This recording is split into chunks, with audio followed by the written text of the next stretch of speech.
Facebook, Twitter और Instagram है, ये मे भी बैन हो सकते हैं इंडिया में।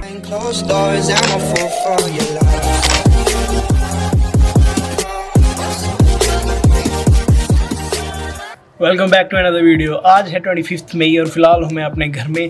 तो भाई बात ऐसी है कि फ़िलहाल मैं थोड़ी देर बाहर गया था और बाहर जाते समय मेरी नज़र पड़ गई मेरी बाइक पे, और बाइक की हालत इतनी ज़्यादा खस्ता हालत हुई पड़ी है ना, बाइक की डस्ट से पूरी लथपथ हुई है। तो मैं सोच रहा हूँ क्यों ना भाई बाइक को लेके जाऊँ, उसको अच्छे से वॉश करवा के लाता हूँ। कॉल मैंने भैया को कर दिया, वॉशिंग स्टेशन वाले को।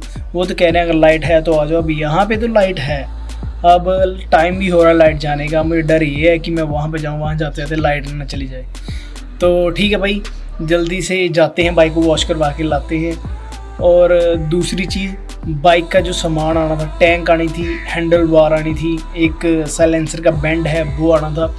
बट लॉकडाउन की वजह से भाई कोई भी सामान नहीं आ रहा है। चेन्नई में जो रॉयल एनफील्ड की मैन्युफैक्चरिंग यूनिट है, उन्होंने मैन्युफैक्चरिंग बिल्कुल टोटली बंद कर दी है। उसकी वजह से कोई भी सामान नहीं आ रहा है। तो होपफुली जब लॉकडाउन खुलेगा तो उससे 15-20 दिन लग जाएंगे लॉकडाउन खुलने के बाद सामान आने में। वो भी अगर उनका मैन्युफैक्चरिंग यूनिट स्टार्ट हो गया तो। अगर स्टॉक में उनके पास कोई टैंक पड़ी हुई या हैंडल बार पड़ी हुई तो वो भेज देंगे, अदरवाइज़ 1 महीना तो जाएगा भाई, आराम से जाएगा। तो ठीक है, फ़िलहाल मैं जाता हूँ, बाइक को वॉश करवा के लाता हूँ। तो टाइम ना वेस्ट करते भाई, मैं जल्दी से निकलता हूँ। बड़े दिन से स्टार्ट नहीं की, अब पता नहीं होगी भी या नहीं होगी, देख लेते हैं भाई। होगी होगी होगी होगी, शुक्र शुक्र शुक्र।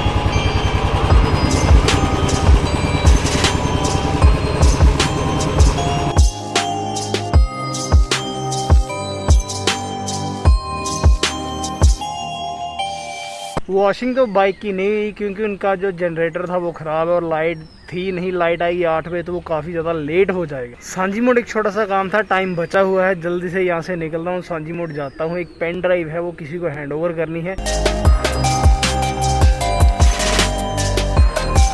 बाइक में भाई ऑयल भी नहीं है, इंडिकेटर ब्लिंक कर रहा है। तो ऐसे करता हूँ, जल्दी से पेन ड्राइव देता हूँ। नहीं, पेन ड्राइव देने से पहले ही भाई ऑयल फिल करवा लेता हूँ, क्योंकि क्या पता कहाँ पे ख़त्म हो जाए। बड़े दिनों से घर पे लगा है। तो ठीक है भाई, जल्दी से मैं पहले टैंक ही फुल करवा लेता हूँ इसकी। फुल तो नहीं करवाऊँगा, खैर फुल करने से इसके अंदर एयर हो जाती है। तो ऐसे करूँगा कि 300-400 का इसमें ऑयल डलवा ही लेता हूँ आया हुआ। तो ठीक है भाई, सारा काम ख़त्म हो गया है। जिनको पेन ड्राइव देनी थी, पेन ड्राइव हैंड ओवर कर दी है, वो आगे पहुंचा देंगे जहाँ पे भी पहुंचानी है। तो मैं जल्दी से यहाँ से निकलता हूँ और पहुंचता हूँ सीधा घर।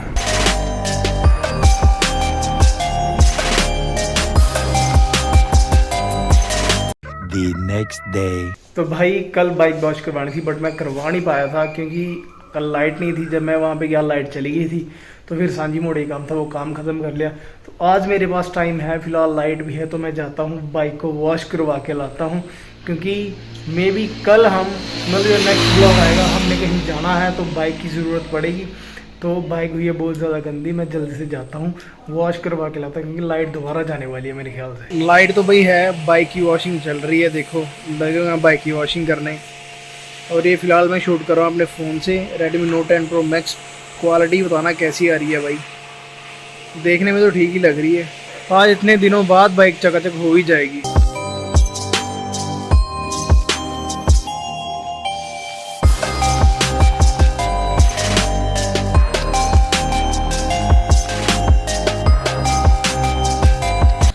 तो भाई बाइक की वॉशिंग हम करवा लाए थे। बाइक तो काफ़ी अच्छी तरह से चमक गई है, और उसका जो स्टीयरिंग है वो थोड़ा सा ना आगे को बेंड हो गया था, वो भी जो फॉल्ट था वो भी ठीक करवा लाए हैं।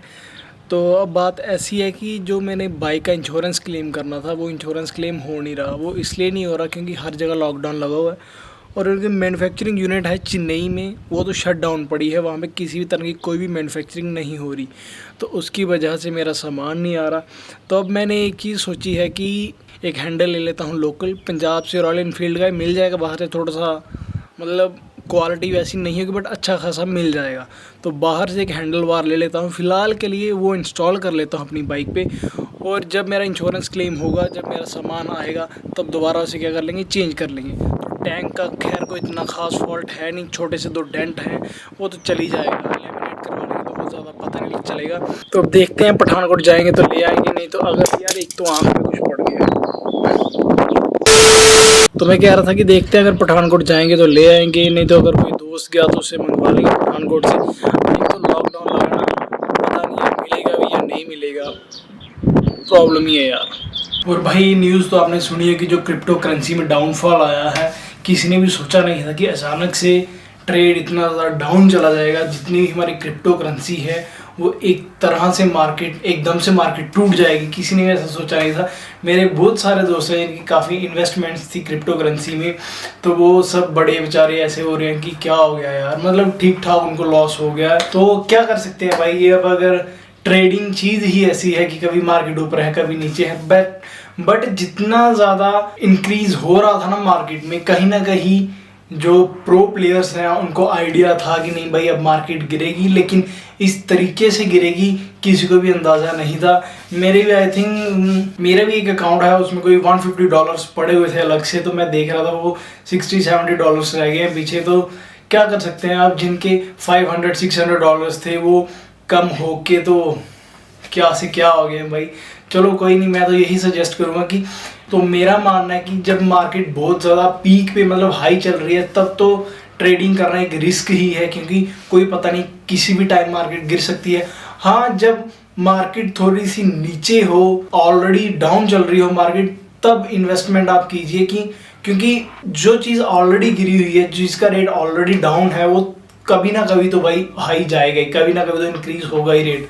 तो ठीक है, सबका अपना अपना फंडा है, सबकी अपनी अपनी टेक्निक्स होती हैं, तो जो हो गया सो हो गया। अनमोल जायसवाल का मैं चैनल देख रहा था, वो भी यही कह रहे थे कि भाई उनका भी बहुत ज़्यादा नुकसान हो गया, तो चलता रहता है, भगवान आश्रय। वैसे आप लोगों ने सोशल मीडिया के बारे में तो सुन लिया होगा, जो फेसबुक, ट्विटर और इंस्टाग्राम है, ये मे भी बैन हो सकते हैं इंडिया में, क्योंकि जो हमारे डिजिटल एथिक्स कोड थे उन्होंने कुछ टाइम दिया था इन प्लेटफॉर्म्स को कि अपनी जो गाइडलाइंस हैं उनको इम्प्रूव की जाए। एक ऐसा ऑफिसर अपॉइंट करें जो इनसे रिलेटेड कंप्लेंट्स हैं उनके साथ डील करे, जो भी कोई स्पैम मैसेजेस आते हैं, जो कोई फेक अकाउंट्स हैं वो कहाँ से आ रहे हैं मैसेजेस, उनका पूरा रिकॉर्ड का ट्रैक करे, इन चीज़ों की पूरी रिपोर्ट रखे। जो हमारे सोशल मीडिया वाले हैं, जैसे इंस्टाग्राम हो गया, फेसबुक हो गया, ट्विटर हो गया, इन्होंने ऐसी कोई भी गाइडलाइन फॉलो नहीं की है, और ना ही इन्होंने कोई ऐसा ऑफिसर अपॉइंट किया अब तक, मतलब इन्होंने कुछ भी उनको अब तक सबमिट नहीं करवाया है।